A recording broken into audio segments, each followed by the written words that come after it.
Il avait fallu plus d'un siècle pour que l'Empire ottoman se retire d'Europe. Il ne faudra que 4 ans pour qu'il s'effondre définitivement, emporté par la Première Guerre mondiale.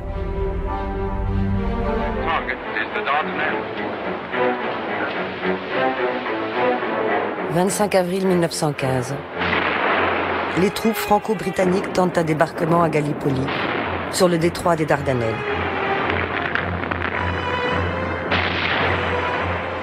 L'Empire ottoman est en guerre depuis novembre 1914, du côté de l'Allemagne, de l'Autriche-Hongrie et de la Bulgarie.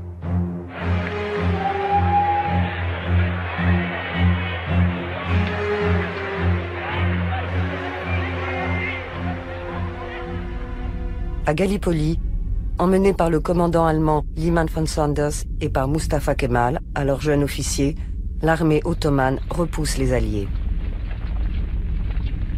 Un demi-million d'hommes vont mourir. Mais pour les Ottomans, Gallipoli demeure une victoire. On sait qu'il a joué un rôle décisif à 2 reprises au moment de repousser les troupes alliées. Mais la stratégie d'ensemble, c'est le général allemand Liman von Sanders qui l'a élaborée.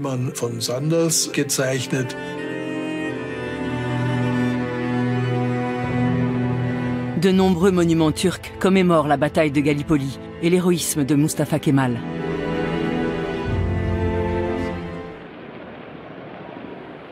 Le gouvernement ottoman est dirigé depuis 1913 par un triumvirat autoritaire et nationaliste issu de la révolution jeune turque.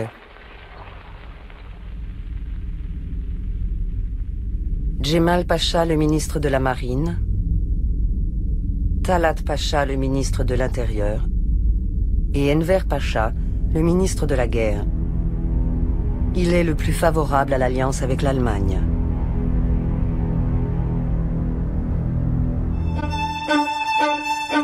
La Salonique du début du siècle est une ville d'une vitalité exceptionnelle. Principal port marchand de l'Empire ottoman, situé au cœur de la Macédoine, c'est un carrefour intellectuel et commercial entre l'Orient et l'Occident. C'est la ville convoitée, véritable Babylone. Les Dönmés sont parfois recensés comme juifs, parfois comme turcs. Leur communauté rassemble de 15 à 20 000 personnes, environ 10% des habitants de Salonique, autant que la population turque elle-même. Les Juifs composent la plus importante communauté de la ville. Ils y tiennent une telle place qu'on la surnomme la Jérusalem des Balkans. Ce sont principalement des séfarades qui ont trouvé refuge dans l'Empire ottoman après leur expulsion d'Espagne en 1492. Ils représentent entre 40 et 50% de la population de la ville et parlent le judéo-espagnol, qui est la langue commune et dominante de la cité. C'est aussi la principale langue des échanges commerciaux et portuaires dans le bassin méditerranéen. Faute d'avoir évité la guerre, les 3 pachas engagent l'Empire aux côtés des troupes allemandes. Alors que Mustafa Kemal gagne ses premiers titres de gloire à Gallipoli, Enver Pacha subit une défaite désastreuse sur le front russe.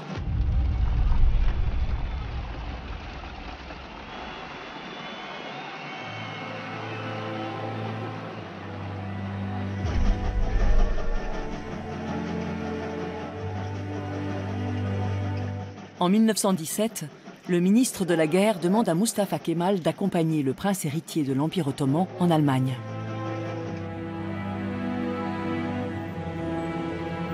En route vers le front occidental, la délégation ottomane fait halte à Strasbourg. Elle y reçoit un accueil glacial de la part du gouverneur prussien, un certain Hans von Dallwitz. Dallwitz semble avoir quelque chose sur le cœur. Votre Altesse, Général, Messieurs. En 1915, les jeunes Turcs profitent de troubles sur le front russe pour s'en prendre à la minorité arménienne de l'Empire ottoman. Après l'avoir accusé de collaborer avec l'ennemi, ils l'ont déporté vers le désert de Syrie. Je vous en prie. Altesse, j'ai reçu des nouvelles qui m'ont consterné. Les Arméniens sont des gens de bonne volonté. Vos compatriotes se sont permis des brutalités à leur encontre. Comment vous permettez-vous, monsieur, de défendre ces Arméniens? Ils ne craignent pas d'affirmer qu'ils ont existé en tant que nation. Et de surcroît, ils prétendent le redevenir aujourd'hui, au détriment de l'Empire ottoman. On rapporte des faits graves, et bien sûr... Mais nous ne sommes pas venus jusqu'ici pour discuter de la question arménienne. Nous sommes venus voir par nous-mêmes l'état des troupes allemandes. Car enfin, nous sommes forcés de nous appuyer sur vous. Et nous vous faisons confiance. Messieurs, je vous en prie. Hans von Dallwitz est l'un des rares hauts fonctionnaires allemands à condamner ouvertement la déportation des Arméniens.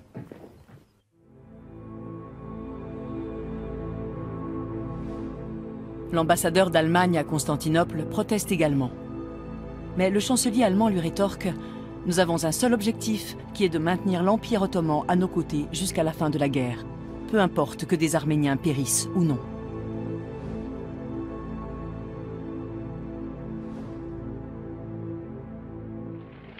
À l'ouest, les Ottomans résistent, mais à l'est, c'est la débâcle. En 1915, Enver Pacha est passé à l'offensive contre la Russie. Il veut reconquérir les territoires perdus du Caucase, étendre l'empire vers l'Asie centrale. Piégés par l'hiver, mal équipés, les troupes ottomanes sont décimées par le typhus, le choléra, la faim, parfois avant même de combattre. Et s'il faut nommer un responsable du désastre, ce ne sera pas le commandement ottoman. Un bouc émissaire est désigné, d'office. Les Arméniens.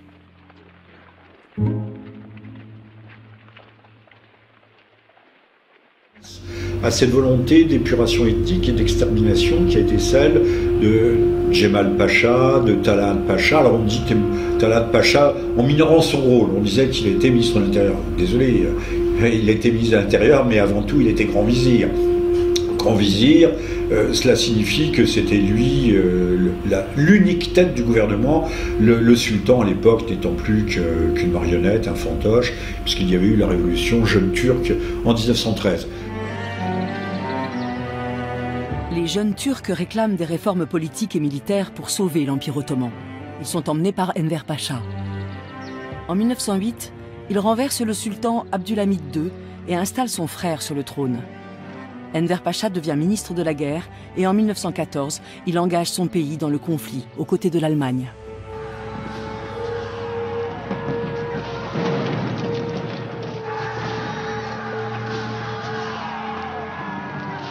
Les années suivantes, Mustafa Kemal va s'opposer à ce ministre obsédé par sa carrière, qui de plus bloque son avancement. Révolution dite jeune turque, mais où les jeunes turcs n'étaient pas du tout turcs, ils étaient tout et n'importe quoi. Il y avait toutes sortes d'ethnies, toutes sortes de minorités représentées, notamment Talat Pacha, Djemal Pacha et les membres de l'organisation, dans leur majorité l'organisation spéciale, qui vont organiser, perpétrer méthodiquement, systématiquement la déportation et les massacres des Arméniens. Déportations qui seront des véritables, et je ne dirais pas avant la lettre, qui sont les grandes marches de la mort du XXe siècle. Talat Pacha appartenait à une secte hérétique, c'était ce qu'on appelle un sabbatéen, un donmei, un suivant d'un messie autoproclamé qui s'appelait Zabataï Sevi, qui au XVIIe siècle s'était converti à l'islam, mais qui gardait au fond, en bon amphibien, gardait une double appartenance théologique, eschatologique et autres. Alors qu'il officiait à l'âge de 20 ans dans une synagogue, Sabataï Zevi, jeune rabbin de Smyrne, annonce que sont venus les temps messianiques et qu'il est le Rédempteur attendu. Le récit des miracles qu'il accomplit alors se répand à travers toute l'Europe. On dit qu'un parfum suave émanait de son corps et embaumait l'air autour de lui, et qu'une lumière céleste irradiait de sa personne. On dit qu'il pratiquait d'étranges cérémonies, qu'il poussait des cris et des incantations. On dit que certains disciples ouvraient leurs toits et dormaient tout habillés dans l'espoir de s'envoler vers la... Fuyant les pogroms d'Ukraine ou de Pologne, fuyant les persécutions perpétrées par l'Inquisition d'Espagne, les Juifs affluent vers la rédemption que leur offre leur Messie. Il conduit son nouveau peuple sur les routes qui mènent vers la terre promise. Il s'entoure d'apôtres et de prophètes et se proclame roi des Juifs. Pour le sultan, le désordre qu'il engendre est vite intolérable. Il le fait arrêter par sa garde spéciale. Sabbatai Zevi est enfermé dans la citadelle de Gallipoli.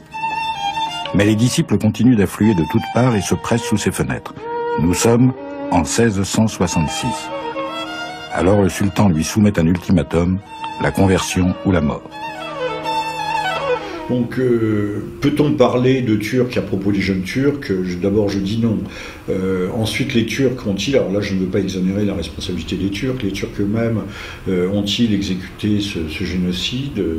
Il faudrait examiner les choses en détail, ce que ne font pas toujours très précisément les historiens, parce que là aussi, l'évocation d'histoire est frappée d'interdit. On ne veut pas voir qu'il faudrait documenter la chose, qu'un certain nombre de fonctionnaires, voire de hauts fonctionnaires, des agas locaux, des préfets ont été soit déplacés, soit ils ont fait l'objet de brimades bureaucratiques, mais plus encore, certains ont été pendus pour avoir refusé d'obéir aux ordres. Alors on connaît la responsabilité des Kurdes, on parle un peu moins des prisons qui avaient été vidées de leurs criminels pour exécuter ces basses œuvres du gouvernement dit jeune turc, qui n'a rien à voir d'ailleurs avec, encore une fois, l'Empire ottoman qui était plus que moribond, qui était quasiment mort à cette époque-là. Et puis, surtout des hommes assoiffés de vengeance qui étaient les Turcs déplacés de Bulgarie. Il y avait eu des guerres balkaniques terribles, 1912, 1913. Les Turcs avaient très fortement pâti, il y avait eu des massacres, des exterminations terribles de Turcs, et ce sont ces Turcs à qui l'on voulait donner les terres des Arméniens. Ça, c'est un aspect qui est très peu documenté. Pierre Loti, qui était un turcomane invétéré, parle avec beaucoup de pathos, mais aussi beaucoup de vérité des massacres dont les Turcs bulgares auraient été l'objet. Donc ce sont ces Turcs bulgares qui, sortant d'un bain de sang, en ont perpétré aussi un autre. Et ça, il faudrait bien établir les responsabilités, qu'elles soient politiques, intellectuelles, idéologiques et matérielles. Toujours est-il qu'1,5 million d'Arméniens vont périr dans des souffrances tout à fait épouvantables.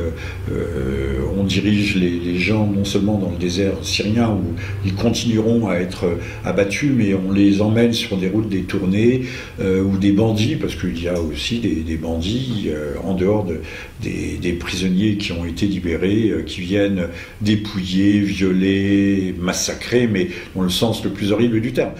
Le 24 avril 1915, quelques 200 intellectuels et notables arméniens sont raflés à Istanbul, emprisonnés et assassinés. C'est le point de départ du génocide. D'Anatolie, les Arméniens seront déportés vers le désert syrien ou massacrés. Sous les yeux de l'état-major allemand qui laisse faire. Plus d'1 million vont périr. Les 2 tiers de la population d'avant-guerre.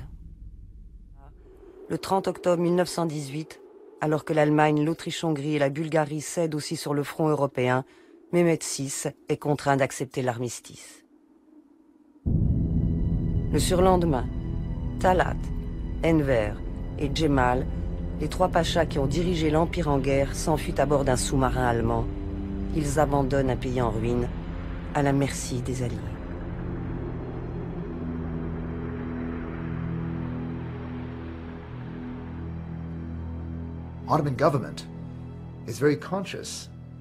Le nouveau gouvernement ottoman avait tout à fait conscience qu'il devait montrer au monde sa détermination à punir sévèrement les crimes de guerre des jeunes Turcs.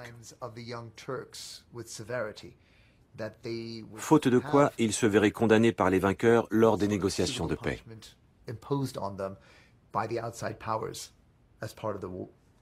Ce n'est pas très connu en Occident, mais immédiatement après l'armistice, le gouvernement ottoman réunit un tribunal pour juger les responsables de l'organisation et de la perpétuation des massacres contre les Arméniens. Des centaines d'officiels, des plus bas niveaux de l'administration provinciale jusqu'au gouvernement central, ont été arrêtés ou jugés par contumace. Des douzaines ont été jugés coupables et condamnés à mort. 3 d'ailleurs ont été pendus pour leurs crimes, certains ayant joué un rôle majeur dans la chaîne de décision qui a conduit au meurtre de milliers d'Arméniens. Mais bien sûr, les premiers responsables, les architectes du génocide, avaient eux déjà fui le territoire ottoman et ne seront pas soumis à la justice ottomane. En Anatolie, la révolte gronde contre le pouvoir ottoman. Ce pouvoir, affaibli et discrédité, qui a accepté l'humiliation du traité de Sèvres.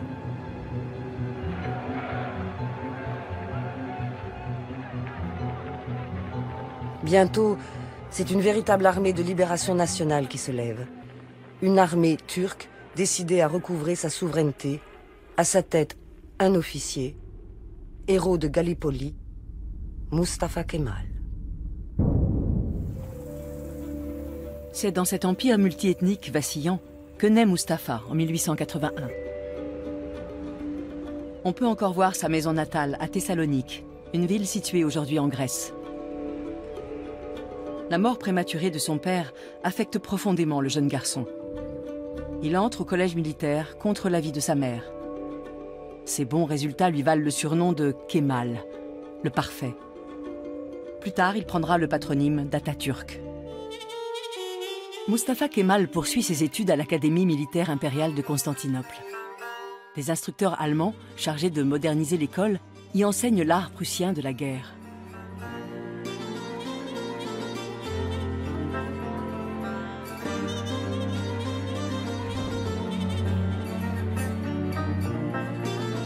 Les élèves de cette école forment l'élite militaire ottomane. Ils sont ambitieux, nationalistes et formés à la pensée occidentale. C'est parmi cette jeunesse que se forme le mouvement des jeunes Turcs. Ces idées réformatrices séduisent Mustafa Kemal. Il s'intéresse aussi à la Révolution française.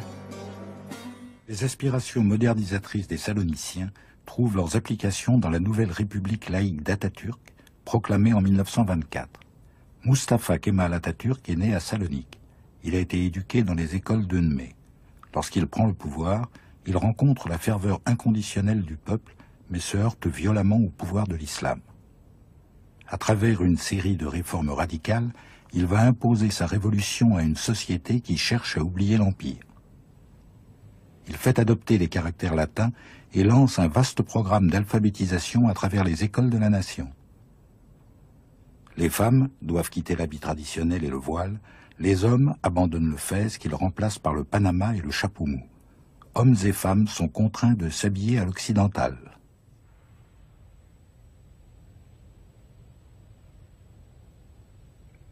À l'occasion d'un grand bal au Pera Palace, Kemal Atatürk impose la mixité. Désormais, les hommes et les femmes devront vivre et travailler ensemble sans discrimination. Les réformes sont brutales et mises en application immédiatement. À Ankara, en Anatolie, il a proclamé un contre-gouvernement. Il ne reconnaît plus l'autorité du sultan. Rien ne résiste à son armée. En septembre 1922, il s'empare de Smyrne, occupée par l'armée grecque. La ville est détruite par le feu. La population grecque est massacrée.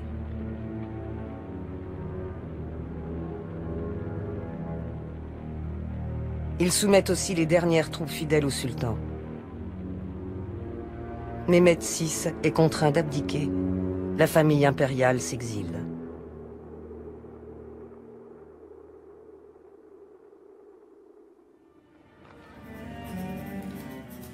Après la victoire, nous instaurerons une république. Le sultan et sa dynastie recevront le traitement qu'exigeront les circonstances. Le voile sera abandonné et le fez interdit. Nous porterons un chapeau comme les nations civilisées. La Grande Assemblée nationale de Turquie est constituée le 23 avril 1920 à Ankara. Le gouvernement provisoire se déclare le seul légal et il dénonce le traité de Sèvres.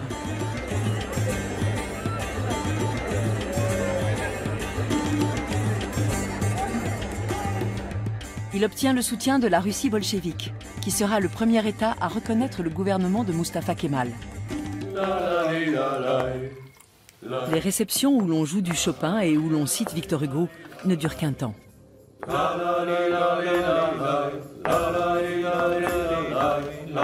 Mustafa Kemal passe bientôt ses soirées à boire du raki dans une compagnie exclusivement masculine. À la République et à l'indépendance turque. À la République.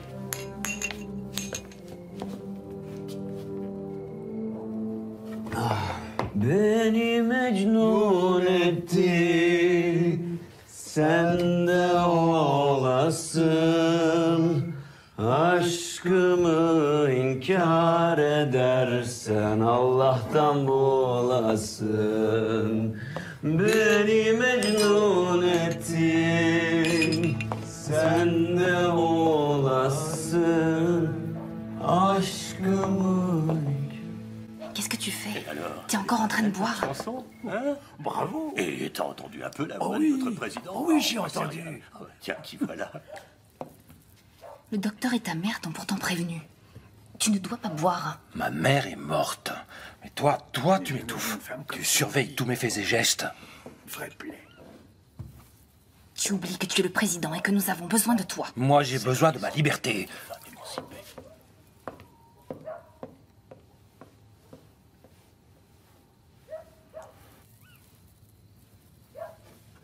Beni mecnun ettin, sen de olasın. Aşkımı inkar edersen Allah'tan bulasın. Dès la création de la République turque en octobre 1923, Mustafa Kemal s'attelle à la séparation de la religion et de l'État. En 1924, la Turquie abolit le titre de calife, autrement dit de chef spirituel, et ferme ses écoles coraniques et ses tribunaux religieux. L'année suivante, elle interdit les confréries soufis, notamment celle des derviches tourneurs. Le Coran est traduit en turc.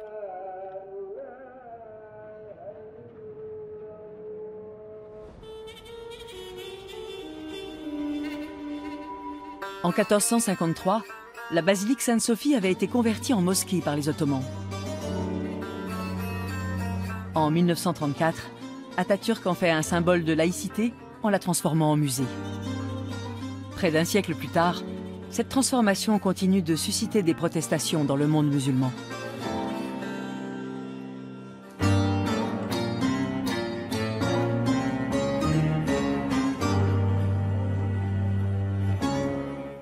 Dans la lutte de pouvoir qui oppose conservateurs et réformistes, la religion n'est généralement qu'un prétexte.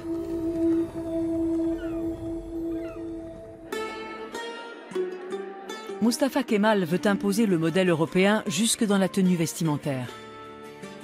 En 1925, il fait interdire le port du kaftan et du fez, qui est le couvre-chef traditionnel. Mais cette interdiction rencontre plus d'hostilité que l'abolition du califat. On brandit l'argument religieux, le chapeau des Européens devenant soudain la coiffe des infidèles.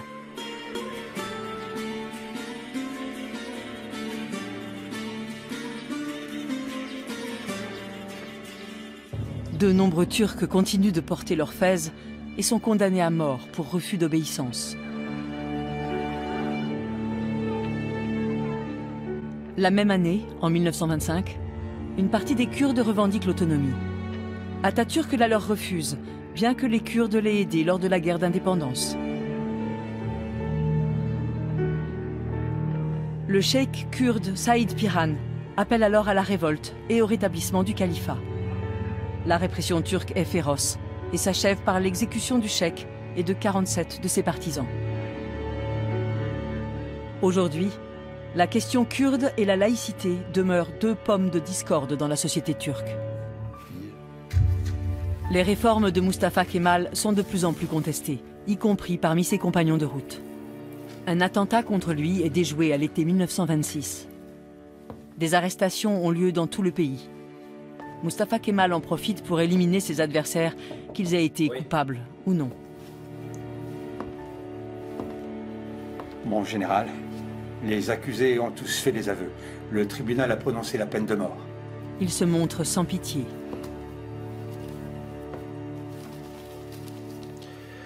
Zia, j'ai cru. Arif. Mehmet Arif Bey sollicite une grâce. Il n'y aura pas de grâce. même pour d'anciens compagnons de route. 19 personnes sont exécutées et des dizaines d'autres sont condamnées à des peines de prison. Ce sont tous des traîtres.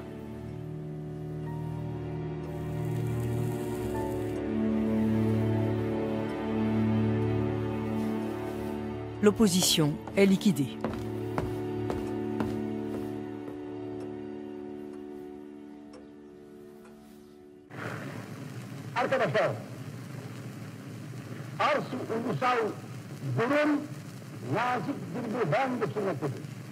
Poursuivant son offensive, Mustafa Kemal prononce un discours fleuve de 6 jours devant l'Assemblée. Il retrace son accession au pouvoir, justifie sa politique, règle leurs comptes à ses adversaires et demande le soutien des Turcs.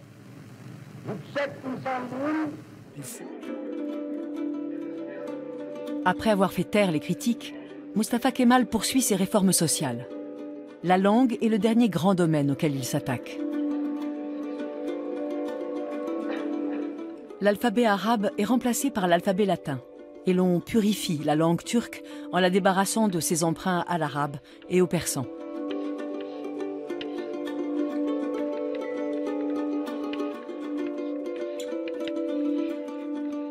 Cette réforme est un succès, même si elle a des inconvénients.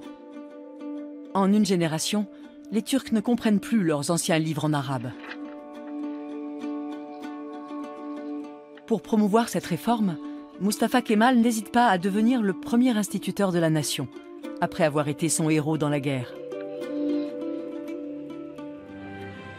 En 1934, Mustafa Kemal rend les noms de famille obligatoires sur le modèle européen. Pour lui-même, il adopte le patronyme d'Atatürk, le père des Turcs. Le culte de la personnalité du chef de l'État, si typique des années 30, se développe aussi en Turquie. Le portrait d'Atatürk s'affiche partout et on construit d'innombrables monuments à sa gloire. Près d'un siècle plus tard, Atatürk reste une figure très présente dans l'espace public turc, même si le parti kémaliste n'occupe plus le devant de la scène politique.